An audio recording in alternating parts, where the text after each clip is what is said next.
이 새벽을 드림과 2부 돌아왔습니다. 이 시간에는 나성열린문교회 박헌송 목사님께서 사도행전 11장 19절에서 26절까지의 말씀을 본문으로 교회다운 교회란 제목의 하나님의 말씀 전해주시겠습니다. 많은 은혜 받으시기 바랍니다. 오늘의 성경 말씀은 사도행전 11장 19절로부터 26절까지입니다. 봉독하겠습니다.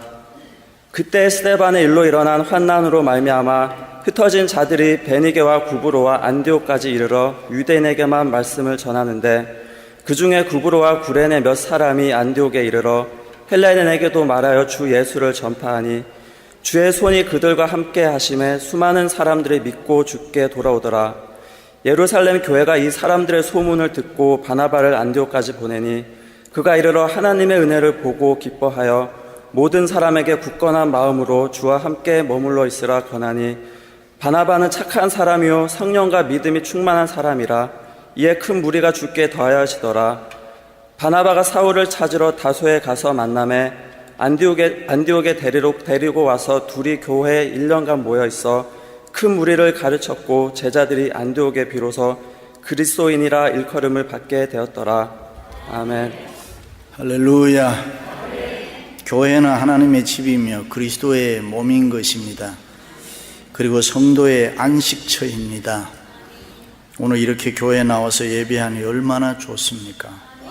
마음에 평안이 있고 기뻐하고 너무 좋지 않습니까? 찬양대, 오케스트라 찬양 소리 들으면 얼마나 우리의 마음에 솟구치는 기쁨이 있습니까? 그러므로 우리는 교회를 잘 섬기고 사랑해야 됩니다.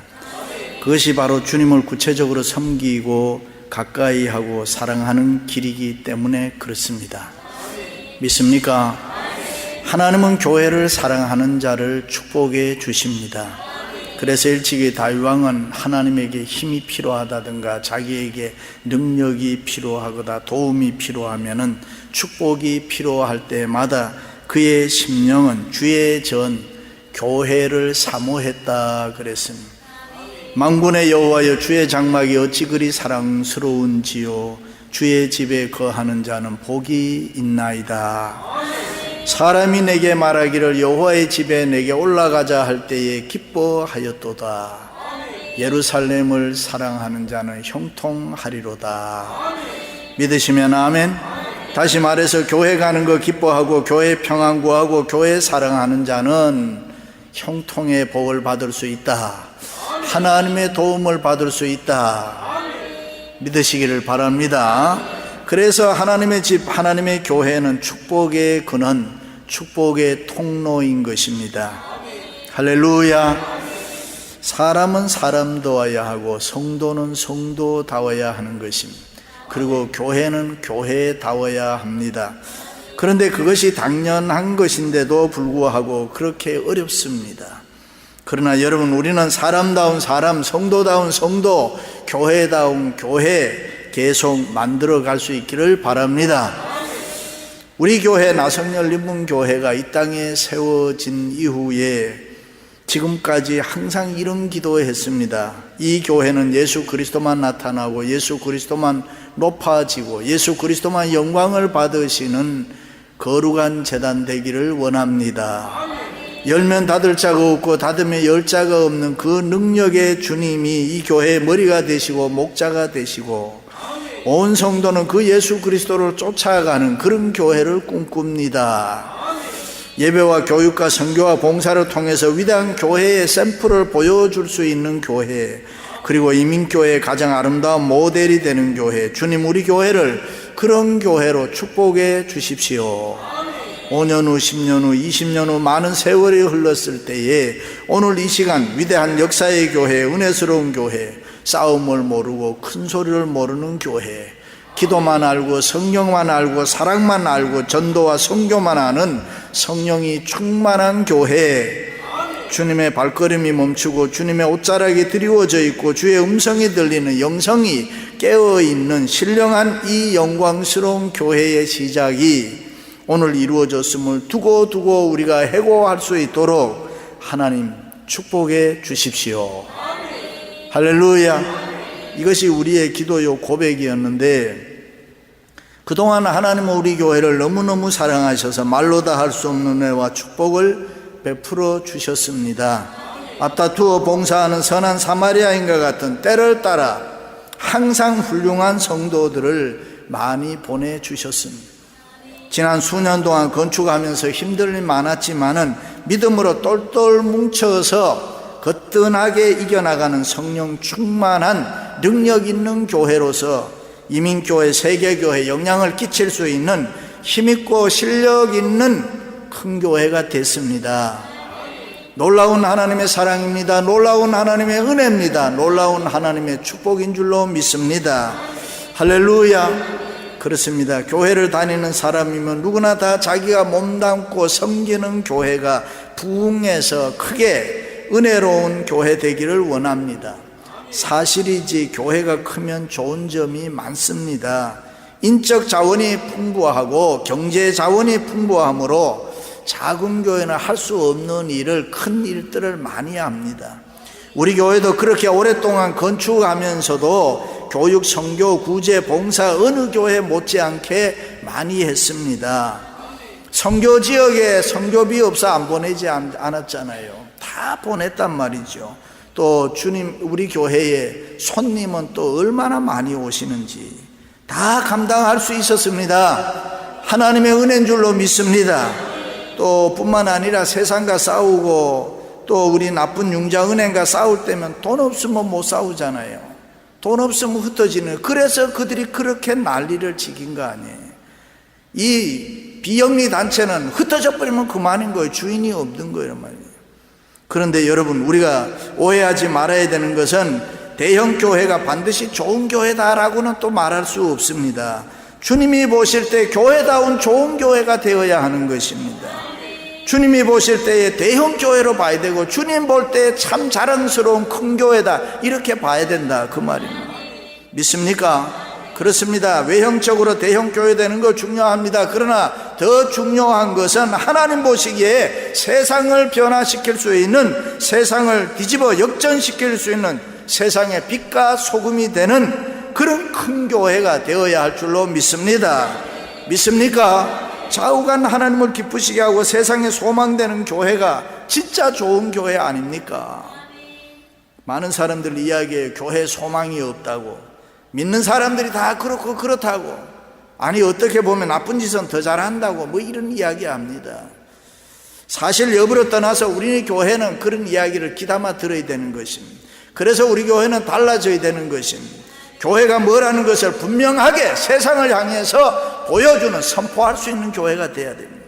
세상 사람들에게 소망 주고 위로하고 격려하며 용기를 주고, 세상의 불의와 핍박과 혼란에도 단호히 맞서 거부하고 싸우며 삶에 좋은 영향력을 줄 수 있는 빛과 소금의 역할을 감당하는 그런 신령한 교회가 되어야 할 줄로 믿습니다.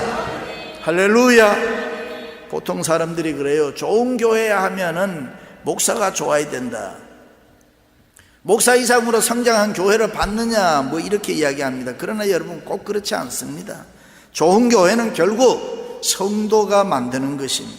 교회다운 좋은 교회는 성도다운 성도들이 많이 모이는 교회인 것입니다.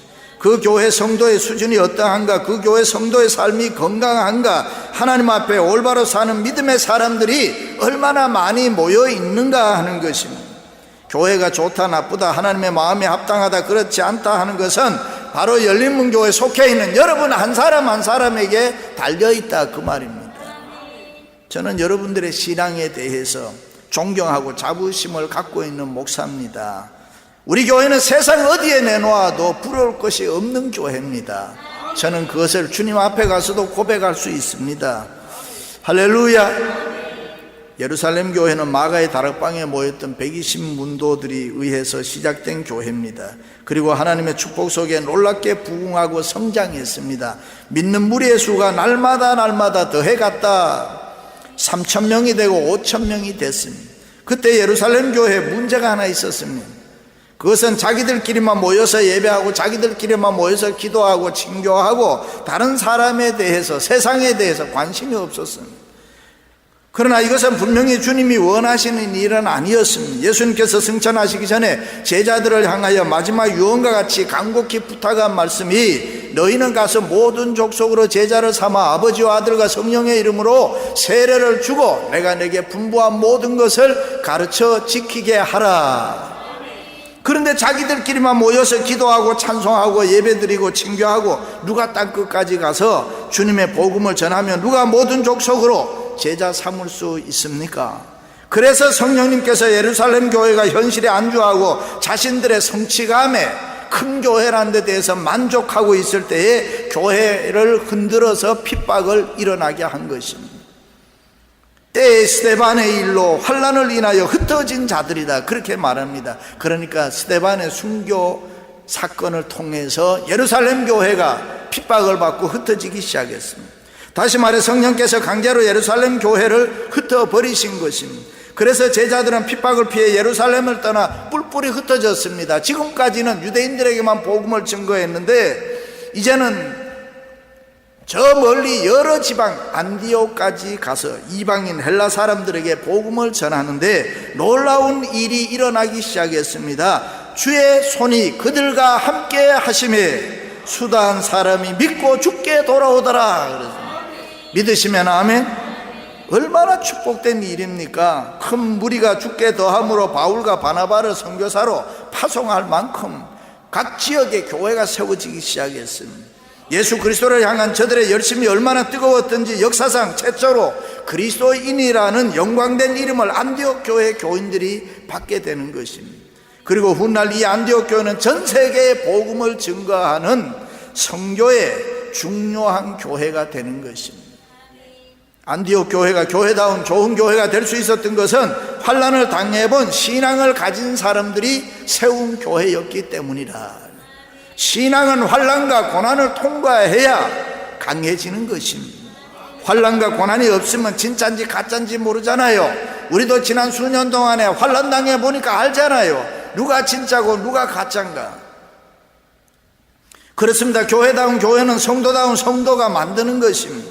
우리 교회가 교회다운 교회라는 것은 우리가 지난 수년 동안 별의별 일 다 겪었어요. 형편이 그렇게 좋지 못한데도 안에 있는 성도들은 원망하고 불평하는 사람이 없었다. 밖에서는 교회를 대적하는 사단의 세력들이 얼마나 정말 지랄하는지. 그런데 여러분들은 꿈쩍도 안 하잖아요. 오히려 제가 힘들까 봐 얼마나 염려하고 걱정해 주는지. 목사가 성도를 염려하고 걱정해야 되는 것이 보통 교회의 목회 아닙니까? 그런데 우리 교회는 그게 뒤바뀌어져 있는, 여러분들이 저를 걱정하니 여러분의 수준이 얼마나 높다는 거, 여러분의 믿음이 얼마나 대단하다는 거 제가 말할 필요가 없잖아요. 보통 교회 같았으면 난리 났겠죠. 우리 교회는 교회다운 교회, 우리는 성도다운 성도로서 그 어려운 과정을 주님 바라보면서 믿음으로 잘 견뎌 승리한 줄로 믿습니다. 할렐루야. 우리 한 사람 한 사람이 더 옷깃을 여미고 겸손하고 건강한 그리스도인들이 될 수 있기를 바랍니다. 내 안에 작은 여우슨 뿌리가 생겨나지 않도록 늘 깨어서 기도하며 믿음 위에 굳게 서야 되는 것입니다. 시기, 질투, 이기심 그런 교인 되지 말고 나보다 더 나은 성도들을 세워주고 격려하는 사랑이 넘치고 은혜가 넘치는 그런 성도들이 되어야 합니다. 믿습니까? 그럼 교회다운 교회는 어떤 교회입니까? 두 가지입니다. 첫째는 예수 그리스도를 전파하는 교회입니다. 예수님이 누구십니까? 우리의 구세주 아닙니까? 내 인생을 이끌어가는 선한 목자, 믿으시면 아멘. 역사의 주인공이십니다. 전 세계 우주 만물을 통치하시는 왕 중의 왕이 예수 그리스도인 것입니다. 그들은 예수 그리스도를 주라고 하는 사실을 전파했습니다. 예수 그리스도가 우리 모두를 죄에서 구원해 주실 메시아라고 담대하게 증거했습니다. 그렇습니다. 교회는 예수 그리스도를 주라고 전파해야 되는 것입니다. 구원받은 주의 백성들은 예수 그리스도를 주라고 담대하게 증거해야 됩니다. 그것이 우리 생애 최고의 목표요, 우리 교회의 존재 목적인 것입니다. 우리 교회 전도특공대가 요즘 매주일마다 매주 중에 목요일, 금요일, 앞으로는 월화수목 다 하려고 그러더라고요. 근데 그렇게 전도하고 있지 않습니까? 그런데 지난 주간에 이래더래. 어느 교회요? 예, 열린문 교회입니다. 아, 그런데 그렇게 큰 교회도 전도합니까? 교회가 아무리 커도 예수 그리스도를 전파하는 일에 최선을 다하지 않으면 그 교회는 예수님 눈에는 작은 교회인 거예요. 그러므로 교회 다니는 모든 성도들은 이 영혼 구원에 안타까운 마음을 가지고 있어야 됩니다. 그래서 바울은 자기 자신을 늘 뭐로 알아요? 빚진 자로 알았다 그래요. 빚을 갚아야 하는 심정으로 자기는 복음을 증거했다. 생명도 아끼지 않고 예수 그리스도를 전파하는 일에 앞장설 때에 주님을 그를 뭐라 그랬어요? 큰 사도라 그랬습니다. 그렇습니다. 교회는 예수 그리스도를 전파해야 합니다. 믿으시면 아멘. 여러분, 마라톤 경주의 유래를 어떻게 생겼는지 아시죠? 주전 490년 아테네 근교에 마라톤이라고 하는 평원이 있었습니다. 거기에서 아테네 군사들과 페르시아 군사가 치열한 전쟁을 했습니다. 참으로 피비린내 나는 전투였습니다. 그 싸움에서 마침내 아테네 군사가 이겼습니다. 그리고 싸움에서 이겼다는 기쁜 소식을 전하기 위해서 아테네 병사 한 사람이 아테네를 향해서 막 달리기 시작했습니다. 벌써 싸움에서 지칠 대로 지친 몸이었기 때문에 힘들었습니다. 그러나 싸움에서 이겼다고 하는 이 기쁜 소식을 전하기 위해서 그 병사는 조금도 쉬지 아니하고 아테네를 향해서 목숨 걸고 달렸습니다. 죽기를 각오하면서 달려서 아테네에 도착했습니다. 전쟁의 소식을 기다리고 있던 아테네 사람들을 향해서 병사는 감격에 찬 목소리로 외쳤습니다. 우리가 이겼습니다. 우리가 승리했습니다. 그리고 난 다음에 그 소리를 마지막으로 병사는 쓰러져서 숨을 거두었습니다. 그 거리가 약 26마일 정도. 그것이 유래가 되어 마라톤 경기가 생겨난 것입니다. 승리했다는, 이겼다는 소식을 전하기 위해서 병사는 죽음을 무릅쓰고 달렸던 것입니다. 여러분, 그렇다면 이 복음의 기쁜 소식, 우리가 전해야 하는 복음의 핵심은 무엇입니까? 그것이 바로 예수 그리스도가 이겼습니다 하는 거 아닙니까? 예수 그리스도께서 십자가에서 승리하셨다는 그것이 바로 우리의 복음의 핵심인 것입니다. 그 예수 그리스도와 연합된 우리가 죄의 권세에서, 사망의 권세에서 예수 그리스도 때문에 완전히 해방되고 자유와 승리를 누린다는 것입니다. 그 소식을 전해야 되는 것입니다. 할렐루야. 세상에 이것보다가 더 기쁜 소식이 어디에 있습니까? 그렇습니다. 우리에게 복음을 전하기 위해 죽음을 각오할 책임이 있습니다. 예수 그리스도를 전파하기 위해서 온 성도들이 순교에 각오하시기를 바랍니다. 할렐루야. 사랑하는 성도 여러분, 우리 마음속에 복음에 대한 뜨거운 열정이 있어야 되는 것입니다. 주님이여, 나에게도 복음에 대한 뜨거운 열정을 심어 주옵소서. 내 입을 열어서 담대하게 주 예수를 증거하게 해 주옵소서. 우리 교회 교역자와 장로님들은 초대교회 사도들과 같이 많은 사람들 앞에서 담대하게 입을 열어 주 예수를 전파하게 하옵소서. 우리 교회 권사님들의 에스더와 같이 죽으면 죽으리라는 각오를 가지고 교회를 섬기며 주 예수를 전파하게 하옵소서. 우리 교회 집사님들은 스데반과 같이 돌에 맞아 죽으면서도 입을 열어 주 예수를 전파할 수 있는 순교의 정신을 주옵소서. 그리고 우리 교회 젊은이들은 디모데와 같이 때를 얻든지 못 얻든지 항상 주 예수를 전파하는 하나님의 사람들 되게 해 주옵소서.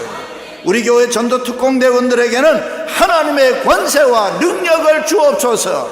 그래서 복음의 터전을 넓히는 자들 되게 해 주옵소서. 이것이 우리 교회의 제1의 기도의 제목이 돼야 하는 것입니다. 그럴 때 우리 교회가 그 옛날 안디옥 교회처럼 성령의 놀라운 역사가 우리들 가운데 일어날 줄로 믿습니다. 할렐루야.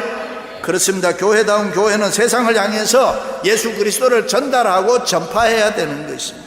이렇게 모여서 예배하며 성령의 기름 부음으로 우리가 새 힘을 얻어서 세상에 나가서 예수 그리스도를 전파하여 세상을 변화시켜야 되는 것입니다.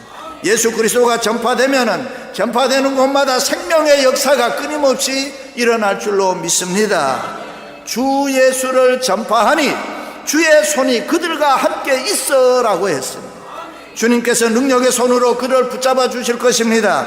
은혜와 축복의 손으로 함께 해 주실 것입니다. 믿습니까? 여러분, 어려운 일 있습니까? 힘든 일 있습니까? 무엇이 잘 안 됩니까? 복음 증거하십시오. 예수님을 증거해 보십시오. 주의 능력의 손이 여러분과 함께 해 주실 줄로 믿습니다. 여러분을 축복의 손으로 붙들어 주실 것입니다. 다니엘은 많은 사람들을 옳은 대로 인도한 자는 하늘의 별빛과 같이 비치리라 그랬습니다. 우리의 가정을 축복해 주실 것입니다. 우리 교회를 축복하사 죽어가는 수많은 심령들이 주님 앞으로 돌아오는 놀라운 역사가 일어나 부흥하는 역사의 교회가 될 줄로 믿습니다. 할렐루야. 두 번째는 예수 그리스도가 주인이 되는 교회입니다. 교회 주인은 누굽니까? 예수님인 것입니다. 그 누구도 교회 주인이 될 수가 없습니다. 오늘날 교회들이 가끔 재산 문제 때문에 싸움합니다. 그것은 있을 수 없는 타락인 것입니다. 교회는 예수 그리스도가 주인이 되고 예수 그리스도의 이름이 높아지고 예수 그리스도의 이름이 영광을 받으셔야 된다 이 말이에요. 믿습니까? 교회는 주님의 몸이기 때문입니다. 그러므로 교회의 주인은 주님이신 것입니다. 믿습니까? 교회 주인은 여기는 목사 아닙니다. 많은 분들은 또 장로가 교회의 주인인가 그래. 아닙니다. 교회 주인은 예수 그리스도인 것입니다. 교회에서 많은 계획을 합니다. 당회를 비롯해서 재직회 그리고 각 위원회 각 선교에서 많은 일을 하는데 그럴 때 언제나 우리가 물어봐야 되는 거 있습니다. 하나님의 뜻에 합당한가, 주인의 뜻에 합당한가 물어봐야 되는 거예요. 그렇습니다. 교회를 짓는 일, 교회를 교육을 하는 일, 전도하고 봉사하고 선교하는 일 다 예수 그리스도를 위해서 해야 되는 것입니다. 우리 교회의 존재 목적은 예수 그리스도를 위해서 있는 것입니다. 우리 가정도 내 사업도 내 생명도 다 예수 그리스도 때문에 있는 것이란 말이에요. 믿으시기를 바랍니다. 교회가 아무리 크고 사람이 많이 모여도 사람들마다 자기 고집으로 자기 주장대로 그렇게 내세우고 살아가면 자기들 좋아하는 대로 하면 그게 무슨 교회가 되겠습니까? 하나님이 기뻐하시는 예수 그리스도에 대한 관심이 없다면 그런 교회는 절대로 좋은 교회가 안 돼요. 여러분 성도들은 여기 오면 예수님만 생각을 해야 되는 거예요. 안디옥 교회는 복음을 위해 선교사를 보낸 일도 예수 그리스도 때문에 한 마음이 됐다. 예루살렘 성도들을 위해서 구제 헌금을 해서 보낼 때도 한 마음이 됐다. 그들은 하나가 되어서 주인이신 예수 그리스도를 위해서 투자했다 그랬습니다. 함께 기도하고 함께 찬송하고 함께 금식하고 함께 헌신하고 함께 충성할 수 있었던 것은 오직 교회의 주인이신 주님을 위해서다. 안디옥 교회라고 왜 의견이 다른 사람 없었겠어요? 여러분 교회에 내 의견과 틀린 분들이 얼마나 많이 있는데요. 나름대로 생각이 있고 나름대로 주장이 있었지만 오직 예수 그리스도를 위해서 자신을 죽일 줄 알았기 때문에 하나가 될 수가 있었다. 그렇습니다. 예수 그리스도는 우리 교회의 주인인 줄로 믿습니다. 그래서 교회를 위해서 자신을 투자하고 자기의 물질을 투자하고 자기의 전부를 투자할 줄 알았기 때문에 안디옥 교회는 그리스도인이라는 그런 아름다운 이름을 얻을 수가 있었습니다. 자기가 죽지 않으면 그리스도인이 될 수가 없어요. 그래도 예수님께서도 제자들 부를 때 항상 자기를 부인하고 나를 쫓을 것이니라. 죽는다는 것이 쉽지 않잖아요. 그래서 사도 바울은 나는 날마다 죽노라 그랬습니다. 여러분들 우리 교회 처음 찾아오셨을 때 사람 통해서 문제 없었겠어요? 물론 목사는 괜찮았겠지만 여러분들끼리 이게 문제가 없었겠냐. 근데 여러분들이 어떻게 우리 교회의 교인이 될 수 있었겠냐 생각해 보셨어요? 미운 인간이 있음에도 불구하고 마음에 안 드는 인간이 있음에도 불구하고 그것은 하나님의 은혜인 것입니다. 하나님의 은혜로 안 보고 사람 보면 실망해요. 어디 간들 왼수가 왜 없겠어요? 그러나 교회 주인 되시는 예수 그리스도의 옷자락을 잡으려 하고 예수 그리스도를 끊임없이 찾으려고 할 때에 우리가 뭐를 보느냐? 신앙이 성숙해서 하나님의 은혜를 보게 되는 거예요. 하나님의 은혜를 보니까 교회가 너무너무 좋은 거예요. 형제 자매들이 너무너무 귀한 거예요. 할렐루야. 그 하나님은 성전에서 그의 백성들을 만나주시고 치료해 주시고 복을 주시는 것입니다. 그래서 교회의 주인인 예수 그리스도께 우리가 기도하고 예배해야 되는 것입니다. 그렇습니다. 예수 그리스도가 주인이 되는 교회, 그 교회를 위해서 전생애를 헌신하고 충성하고 봉사하고 투자할 수 있기를 바랍니다. 서로 예수 그리스도를 위해서 내가 십자가 져야지, 힘든 일이면 내가 십자가 져야지, 주님 섬기시기를 바랍니다. 할렐루야. 스님이 돌을 닦는데 절간 밑에 깡패들이 와가지고 싸움이 벌어지니까 막 시끄럽단 말이죠. 도 닦는데 방해가 되는 거예요. 그래 큰 스님이 나와서 스님들을 다 모아놓고 야 누가 저기 내려가서 저 깡패들을 좀 쫓고 와라. 그러니까 스님들이 서도 쳐다보는 거예요. 누가 갈까 그랬는데 한 스님이 예 내가 십자가 지겠습니다. 그리고 가더라. 스님도 십자가 진다는데 예수 믿는 우리들이 십자가 안 지면 누가 져요? 여러분, 가정에서 십자가 여러분이 지시기를 바랍니다. 교회에서 십자가는 내가 져야지. 할렐루야. 사랑하는 성도 여러분, 예수 그리스도를 전파하고 예수 그리스도가 주인이 되는 교회다운 교회로 만들어 하나님 앞에 영광을 돌리시기를 주님의 이름으로 축원합니다. 지금까지 나성열린문교회 박헌성 목사님께서 하나님의 말씀 전해주셨습니다. 나성열린문교회는 3251 웨스트 유가 스트리트 LA에 위치하고 있습니다. 신앙상담이나 교회에 대해서 좀 더 자세히 알기 원하시는 분은 전화 213지역 383-2600 213지역 383-2600 나성열린문교회로 연락주시면 친절히 안내해드립니다. 시민권 신청, 부모님, 배우자, 자녀 영주권 신청, 취업이민, 종교이민, 학생비자, 신분 변경, 추방유예, 결혼, 공증. 인생이 달린 이 모든 일 어디에 맡겨야 할까요? 한인타운 연장자 센터의 모츠기관인 주눈사랑채 이민법률센터에 맡기세요. 21년 이민법 경력의 박창영 이민국 공인변호인이 성심을 다해 도와드립니다. 올림픽과 윌튼 323-735-7888 323-735-7888. 안녕하세요. 폴선입니다. 건강보험회사들의 플랜이 해마다 바뀌는 것 아시죠? 10월 15일부터 12월 7일까지 새로운 보험에 가입하거나 변경하여 본인에게 적합한 플랜을 찾아야 합니다. 메디케어만 갖고 계신 분, 어드밴테이지 플랜을 갖고 계신 분은 무료 상담 받으세요. 수호천사보험 시니어 전문 보험 라이센스 에이전트 폴선 213-503-6897 213-503-6897. 상담은 주 7일 오전 8시부터 오후 8시까지 TTY 1800-735-2929. 아니, 당신 미장원 다녀왔어? 헤어스타일이 확 바뀌었네.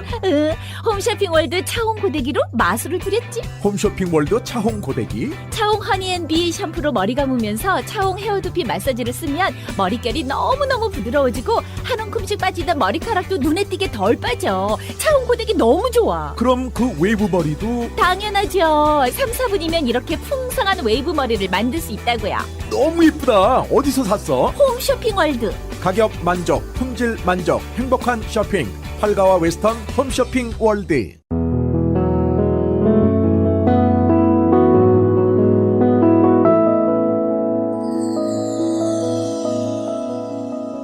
지금 여러분께서는 AM 1650과 인터넷을 통해 미 전역과 전 세계로 방송되는 크리스천 헤럴드의 이 새벽을 주님과 2부 함께하고 계십니다.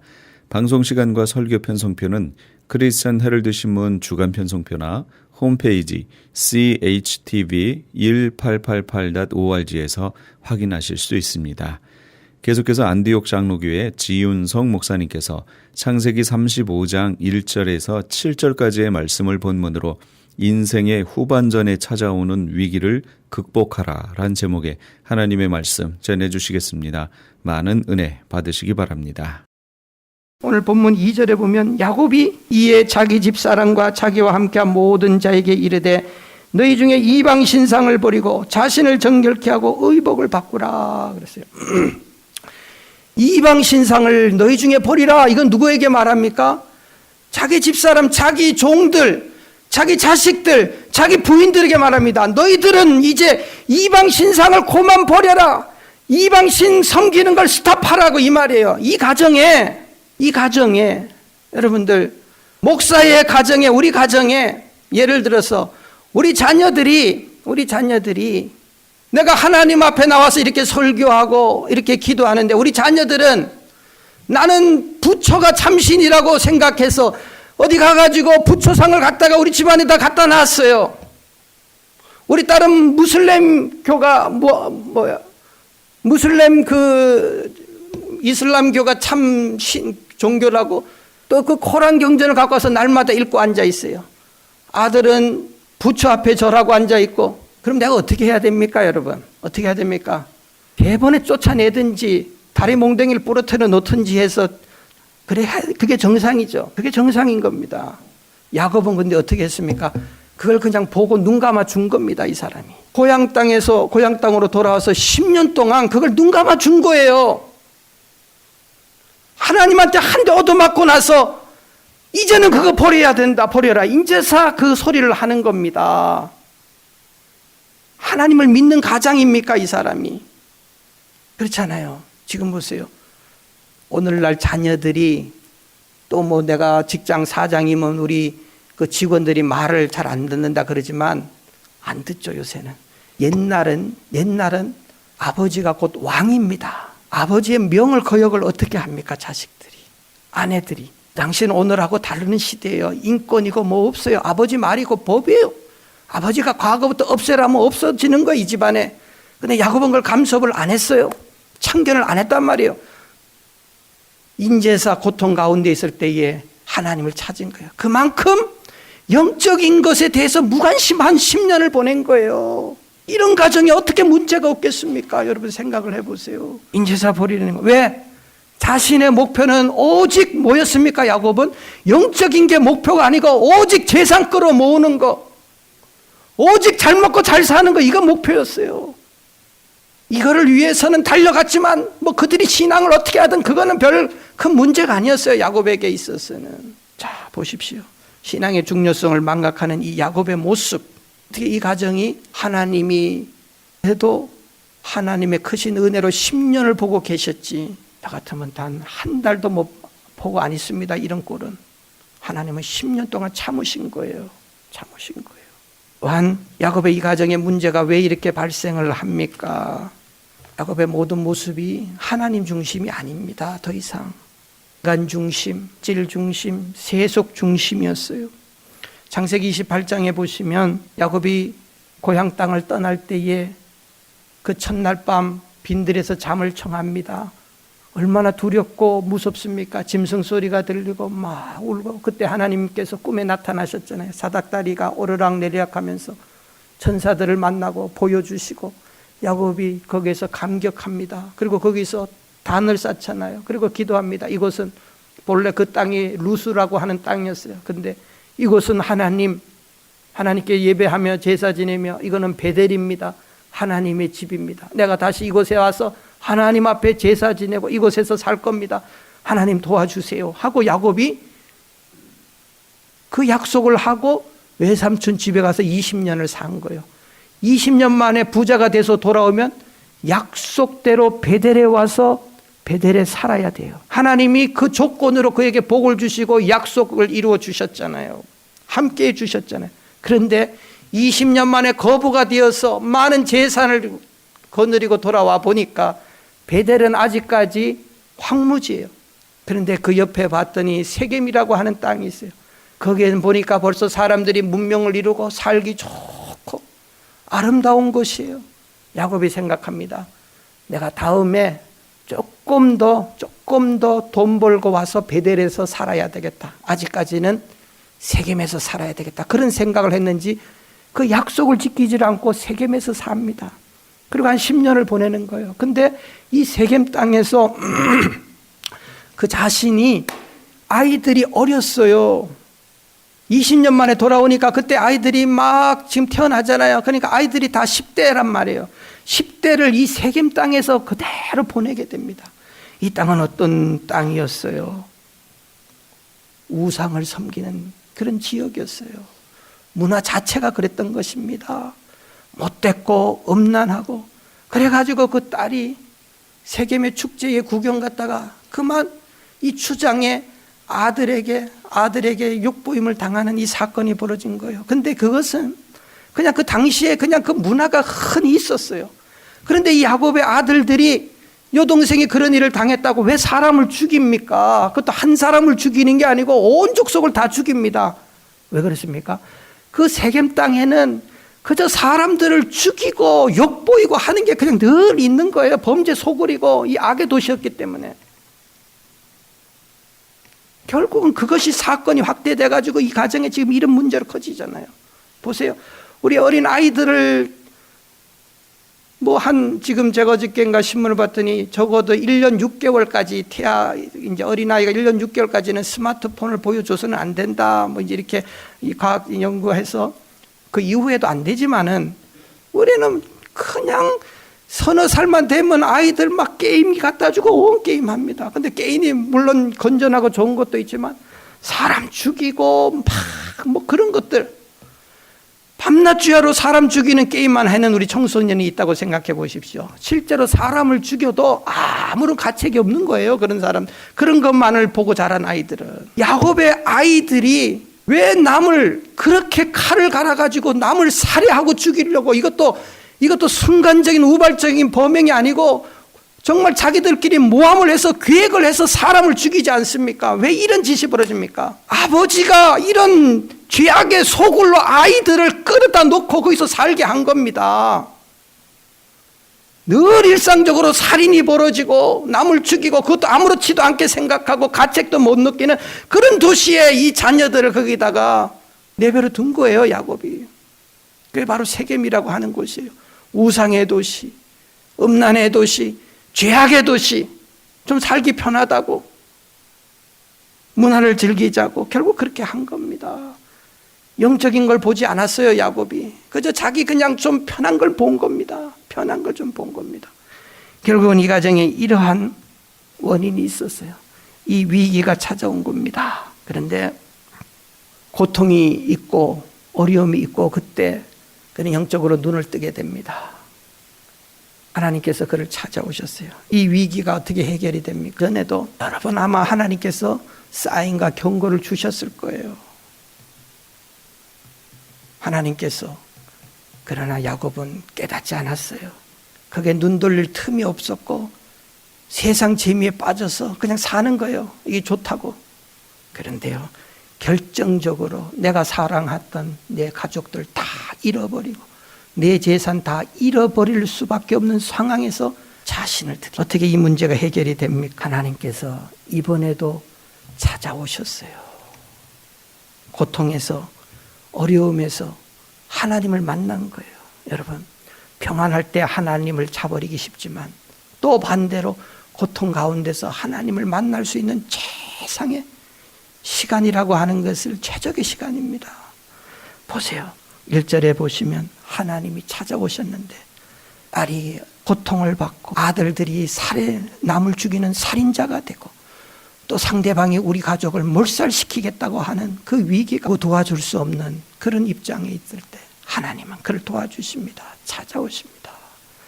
우리 하나님이 그런 하나님이에요. 1절에 보면 하나님이 야곱에게 이르시되 찾아오셨어요.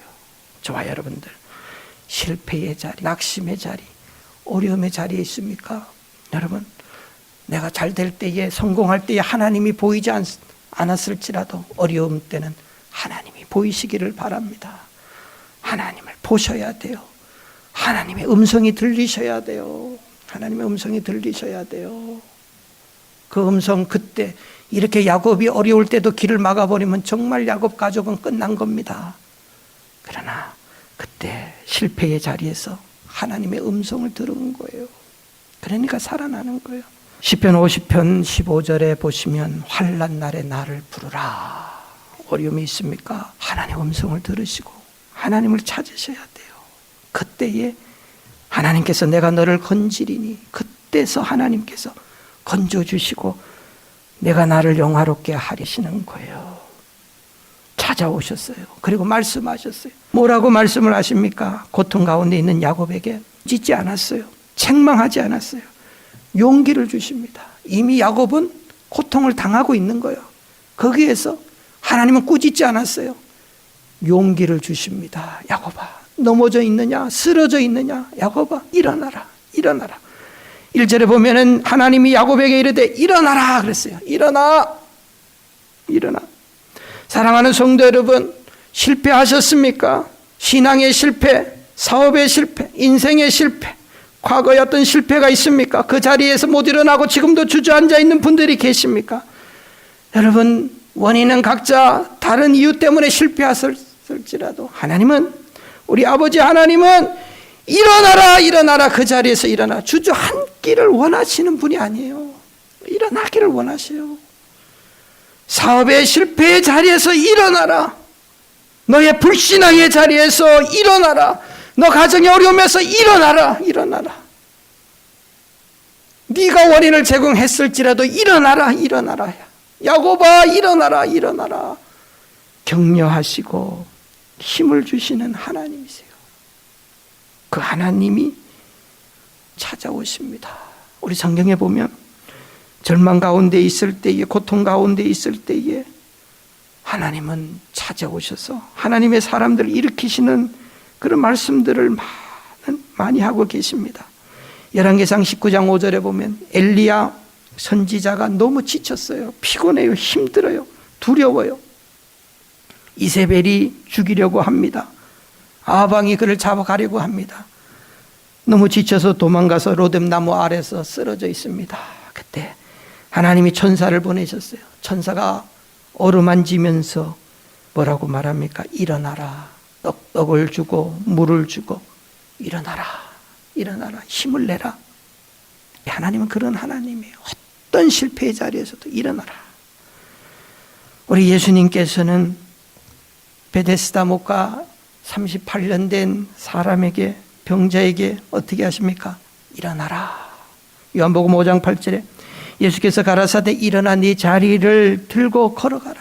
일어나라. 38년 동안 일어나 보지 못해. 여러분 실패가 깊어서 오랫도록 좌절하고 넘어져 있습니까? 38년 된 자도 이렇게 세워주시는 주님께서 여러분 우리의 실패의 자리에서도 반드시 이렇게 세워주시는 거예요. 사도행전 3장 8절에도 보시면 평생 걸어보지 못했던 안전뱅이에게 뭐라고 말합니까? 나사렛 예수의 이름으로 일어가라. 걸어라. 일어나 걸어라. 요한이 바로 그렇게 말을 하고 있습니다. 그러니 일어나는 거예요. 사랑하는 성도 여러분, 일어나세요.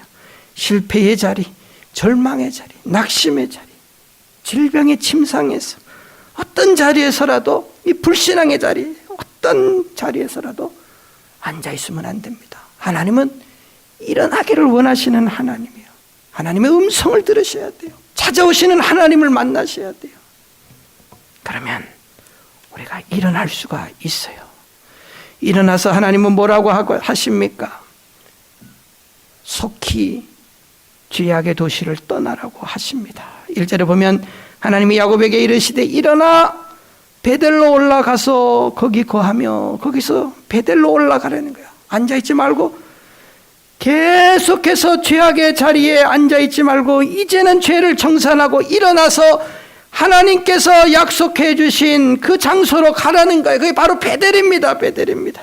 세겜을 떠나라는 거예요. 죄악의 도시를 떠나라는 거예요. 여러분 지금까지 내 실패를 이끌었던 이런 죄악의 세겜이 도대체 뭡니까? 우리는 이것에 미련을 못 버리고 계속해서 주저주저하면서 다음에 갈 것이다 생각만 하면서 못 떠나는 것이 뭡니까? 끊으셔야 됩니다, 여러분. 버리셔야 됩니다, 여러분. 이거 끊지 않고 버리지 못하고 세금에 주저주저 앉아있으면 여러분 회복할 수 없어요. 하나님은 네가 이 고통과 이 문제에서 벗어나고 싶으면 당장 이것을 떠나라고 하나님 말씀합니다. 베델로 올라가라. 올라가라. 용기가 있어야 되고 결단이 있어야 돼요. 왜 야곱입니까? 여러분 왜 야곱이 이스라엘입니까? 왜 그가 축복을 거머쥡니까? 그는 위기 가운데서 항상 하나님을 통하여 위기를 극복하는 사람이었어요. 하나님의 음성을 즉시 위기 가운데서는 순종하고 들었던 사람이 야곱입니다. 오늘 야곱 하나님 앞에서 어떻게 결단을 내립니까? 보세요. 하나님께서는 베델을 떠나서 1절에 보시면 하나님과의 관계를 회복하라고 베델로 가서 거기서 하나님께 거기서 단을 쌓으라. 예배가 없었죠. 예배가 형편없었던 거죠. 그건 예배도 아니라고. 하나님 앞에 뭐 이 사람이 제사를 안 지냈겠습니까? 하나님이 안 받으시는 제사를 지냈기에 제사 지냈다라고 하는 기록도 없고, 하나님께서 베델에 가서 제대로 된 제사를 지내라. 그리고 나와 관계를 회복하라. 세상에 빠져 있어도 예배는 드릴 수가 있어요. 하나님이 안 받으시는 예배지만 예배의 자리는 올 수가 있어요. 그러나 그런 예배 가지고는 인생의 문제가 해결되지가 않습니다. 하나님은 베델에 올라가서 네가 30년 전에 나에게 약속한 대로 그 제사를 드리라. 그 제사를 드리라. 하나님은 말씀을 하고 계시는 거예요. 그리고 하나님을 만나라는 거예요. 야곱은 어떻게 합니까? 말씀을 대로 순종합니다. 회복의 역사가 일어나는데요. 거기에서 하나님은 만나 주십니다. 3절에 보면 하나님의 말씀이 그대로 순종해서 이루어지는 걸 봅니다. 우리가 일어나, 야곱이 말합니다. 일어나라고 하시니까 일어났어요. 베델로 가라고 하니까 베델로 올라가자. 가족들을 모아놓고 야곱은 이야기를 합니다. 그러면서 뭐라고 말합니까? 나의 환난 날에 내게 응답하시며 나의 가는 길에 나와 함께 하신 하나님께 내가 거기서 단을 쌓으려 하노라. 일어나 베델로 올라가서 단을 쌓으라 하나님이 말씀하셨잖아요. 위기 가운데서. 야곱은 100% 그 말대로 순종합니다. 그래서 그 야곱이 믿음이 좋은 분이에요. 대충 순종한 게 아닙니다. 그대로 일어나 베델로 올라가서 단을 쌓는 거예요. 단을 쌓는 거예요. 그러고 나서 어떻게 합니까? 4절 말씀에 보면 버릴 거는 철저하게 버립니다. 베델로 올라가면서 질질 제약의 것을 끌고 가지 않아요. 미련을 버리지 못하고 뒤돌아보고 슬쩍 주머니에 차가지고 가고, 이런 모습은 야곱은 적어도 행하지 않습니다. 그러니까 하나님께서 그를 받으시는 거. 4절에 보세요. 우리 한번 같이 읽어볼까요? 4절을 시작. 그들이 자기 손에 있는 모든 이방 신상과 자기 귀에 있는 귀고리를 야곱에게 주는지라.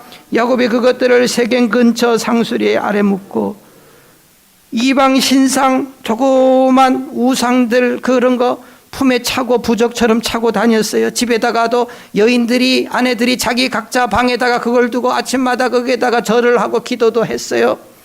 또 뭐 우상처럼 만들어서 귀고리도 차고, 금고리, 이거 다 싸구려 아닙니다. 돈으로 따지면은 재산, 말할 수 없는 큰 많은 그런 재산이 될 만한 목록이었지만은 과감하게 지금까지 이거 돈 아까워가지고 그동안 한 것에 미련 못 부려가지고 자꾸 주머니에다가 집어넣고 만지작거리면서 결단 못했던 거 과감하게 버립니다. 과감하게 버립니다. 여러분, 죄악의 것에 대해서 자꾸 미련을 못 버리는 거예요. 그거 내가 어떻게 해서 모은 건데, 어떻게 해서 번 건데, 쪽으로 도움이 안 되면 과감하게 버려야 됩니다. 여러분, 그거 가지고 앉아있다가 그것이 결국은 다른 것도 다 빼앗아가게 하는 원인 제공이 된다고 하는 것을 기억을 하셔야 돼요. 지금까지 야곱은, 그 아내들은 10년 동안 못 버리고 만지작거린 거예요. 고향으로 돌아올 때에. 그러나 엄청난 집안의 고통과 고난 가운데서 사람이 된 거예요. 그걸 가지고 있어도, 드라빔을 차고 거기에다가 절해도 하나님이 큰 벌을 안 내리신다. 여러분, 그게 100년이 가겠습니까? 그 평안이 얼마나 가겠습니까? 아니에요. 하나님이 사랑하는 사람은 하나님이 그런 걸 보고 계시지 않습니다. 못 넘깁니다. 1년을 못 넘기고 1년을 넘겨도 10년 못 넘깁니다. 야곱의 집안을 보니까. 버리셔야 돼요. 죄악의 것은 끊어야 돼요. 끊어야 돼요. 이렇게 모든 것을 버리고 결단을 하고 하나님께로 돌아오고 그대로 약속을 성취합니다. 6절에 보면 야곱이 드디어 어떻게 합니까? 베델로 옵니다.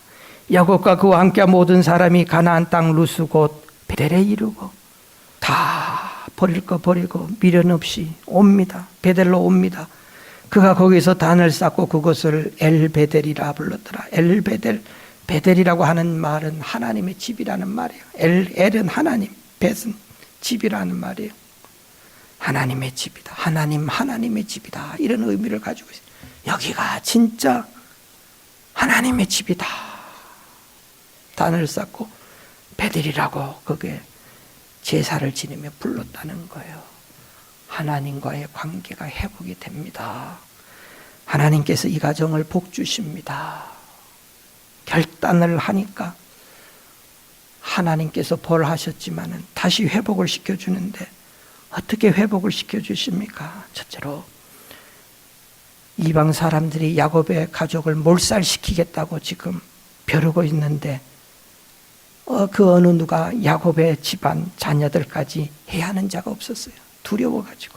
5절에 보시면 그런 말씀이 있어요. 그들이 발행하였으나 그들이 세겜 땅에서 온 집안 식구들이, 가축들이, 또 종들이 떠납니다. 여러분 그거 모르겠습니까? 야밤도주를 해도 한두 명이 야밤도주지 지금 수백 명의 종들까지, 가축들 수천 마리예요. 대이동이 시작이 됩니다.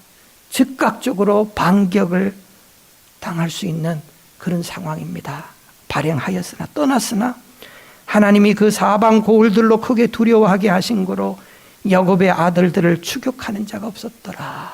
그 어떤 부족도 야곱의 가족을 추격해 오는 자가 없었어요. 왜냐? 하나님께서 그들 마음에 두려움을 주신 거예요. 손 못 대게 하신 거예요. 이 가정을 지켜주신 거예요. 하나님이 막아주시고 보호자가 되시고 방패가 되어주신 거예요. 믿음의 결단으로 버릴 것을 버릴 때에 하나님이 지금 이 가정을 복 주시는 겁니다. 그것뿐만 아니라 하나님께서 다시 야곱에게 복을 나리십니다. 9절 10절에 보시면 하나님께서 야곱에게 복을 주신다 그랬어요. 우리 한번 9절 10절을 한번 같이 보겠습니다. 시작.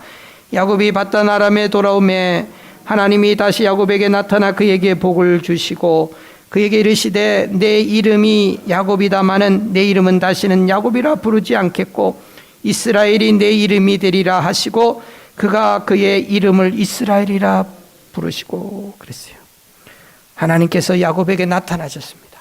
결단하고 버릴 거 버리고 하나님 앞에 바른 예배가 회복된 야곱에게 나타나셔서 하나님께서 그에게 복을 주셨다 그랬어요. 그리고 다시 말씀합니다. 너는 더 이상 꽤 많은 야곱이 아니다. 너는 이스라엘이다. 이 말은 너는 이제 다시는 야곱으로 살지 말고 이스라엘로 살아라. 하나님이 그렇게 그에게 복을 주시며 다짐을 받으신 것 같아요. 그래서 이스라엘이라고 부르고 있습니다. 사람이 하나님과 싸워서 이겼다. 하나님이 저 주셨어요. 이번에 하나님이 야곱의 가정의 문제를 해결해 주셨어요. 저 주신 겁니다. 문제를 해결해 주신 겁니다. 그래서 이스라엘이라 이 가정을 다시 복 주십니다. 그 고통에서 하나님은 다시 복으로 바꿔 주신 거예요. 그것뿐만 아니라 이 야곱의 가족이 자녀들의 문제로 고통을 받았잖아요. 딸은 어려움을 당했고 아들들은 살인죄를 짓고 이 자녀의 문제가 그치지 않았어요. 그러나 하나님은 그 자녀들에게 오히려 복으로 하나님께서 돌려주시는 것을 보게 됩니다. 11절 12절 한번 보겠어요. 11절 12절 시작. 그에게 이르시되 나는 전능한 하나님이라 생육하며 번성하라. 국민이 많은 국민이 내게서 나고 왕들이 내 허리에서 나오리라. 내가 아브라함과 이삭에게 준 땅을 내게 주고 내가 내 후손에게도 그 땅을 주리라. 하나님께서 이 야곱의 후손들에게 생육하고 번성하는 복을 주셨고 아브라함과 이삭에게 준 그 많은 땅과 그 복을 야곱에게 약속하셨고 그 자녀들에게 하나님께서 이 복을 약속을 해 주셨어요. 여러분, 순식간에 하나님께서 저주를 축복으로 바꿔 주셨어요. 그대로 하나님께서. 저와 여러분, 야곱이 이 잃어버린 10년 동안에 머뭇거렸으면 절대로 이런 회복은 없습니다. 그러다가 그냥 그 인생 마감하는 겁니다. 그러나 이스라엘로 그의 인생을 바꿔버립니다. 뭡니까? 믿음의 결단. 실수할 수 있어요. 넘어질 수 있어요. 그것이 바로 우리 연약한 인생입니다. 그러나 일어나는 사람, 회복하는 사람은 반드시 그 고난 가운데서 하나님을 만납니다. 고통의 현장 속에서 하나님을 바라봅니다. 여러분, 머뭇거리지 않습니다. 미적거리지 않습니다. 결단합니다. 그래야 되는 거예요. 신앙의 이런 결단, 저와 여러분들의 결단이 되시기를 주님의 이름으로 축원을 드립니다. 지금까지 안디옥 장로교회 지윤성 목사님께서 하나님의 말씀 전해주셨습니다. 안디옥 장로교회는 2720 몬트로즈 애비뉴, 몬트로즈에 위치하고 있습니다. 신앙상담이나 교회에 대해서 좀 더 자세히 알기 원하시는 분은 전화 818-249-2871, 818지역 249-2871 안디옥 장로교회로 연락 주시면 친절히 안내해 드립니다.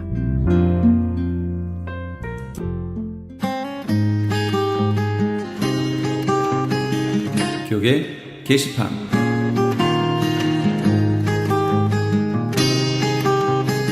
다윗 리더십 연구소에서 제1회 기독교 세계관 컨퍼런스를 개최합니다.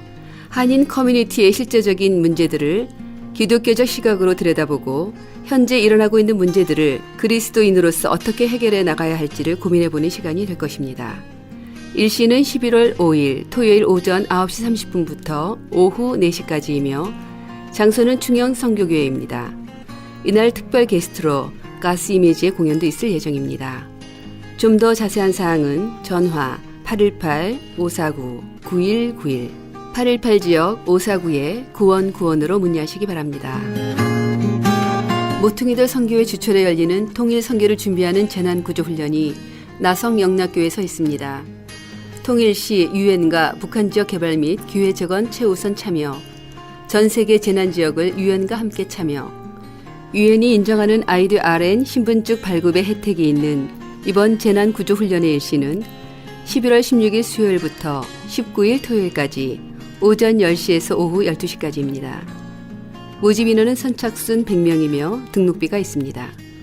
16일 당일 등록을 원하시는 분은 220불이며 등록 마감일인 11월 10일까지 미리 등록하시는 분은 195불입니다. 좀 더 자세한 사항을 알기 원하시는 분은 전화 714-484-0042, 714지역 484-0042번으로 문의하시기 바랍니다. 크리스천 헤럴드의 CHTV 채널 18.88이 시청자 여러분의 사랑과 사세 확장으로 오는 11월 1일부터 AKTV로 이름을 변경하고 채널 18.10을 통해 더 선명하고 더 넓은 지역으로 방송을 하게 되었습니다. 앞으로도 채널 18.10 AKTV를 통해 더욱 멀리, 더욱 많이 예수 그리스도의 복음을 전하는 크리스천 헤럴드가 되도록 애청자 여러분의 끊임없는 성원과 기도 부탁드립니다.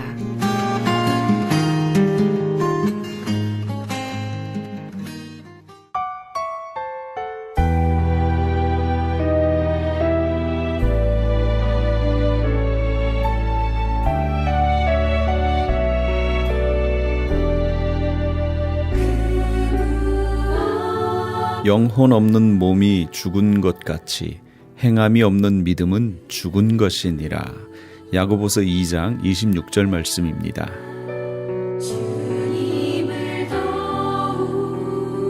이 세상에서 가장 골칫거리 인생이 있다면 일생 동안 자기 일에 바빠 옆을 돌아보지 못하는 사람일 겁니다.